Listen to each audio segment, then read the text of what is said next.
చరిత్రలో చాలా వరకు మగవాళ్ళు కట్టిన అద్భుత స్మారక కట్టడాల గురించే కథలుగా చదివాం, విన్నాం. అలాంటి అద్భుత కళా నైపుణ్య కట్టడాలకు మహిళలు కూడా అంకురార్పణ చేశారనే విషయం తెలుసా? ఆ మహిళలు తమ ప్రేమ, భక్తి, ఆశయాలకు చిహ్నంగా వాటిని అత్యద్భుతంగా తీర్చిదిద్దారు.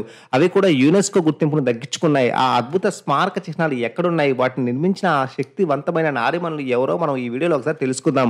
కట్టడ నిర్మాణాలకు శ్రీకారం చుట్టిన ఆ మహిళల చొరవను బట్టి స్త్రీలు ఆనాడే తమ వ్యక్తిత్వం, భావాలను గుర్తింపు వ్యక్తపరిచారని స్పష్టంగా తెలుస్తుంది.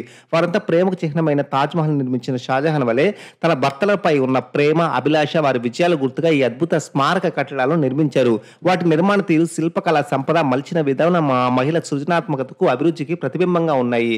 ఇది 16వ శతాబ్దపు అద్భుతమైన కట్టడం. మొఘల్ సామ్రాజ్ఞి బేగం తన భర్త మొఘల్ చక్రవర్తి హమయూన్ జ్ఞాపకార్థంగా నిర్మించింది. పెర్షియన్ వాస్తు శిల్పులు దీన్ని అద్భుతంగా నిర్మించారు. భారతదేశంలోని తొలి గార్డెన్ సమాధి. మొఘల్ వాస్తు శిల్పానికి ప్రసిద్ధి చెందిన కట్టడం ఇది. చుట్టూ ఒక మాదిరిగా కనిపించేలా పాలరాతితో నిర్మించారు.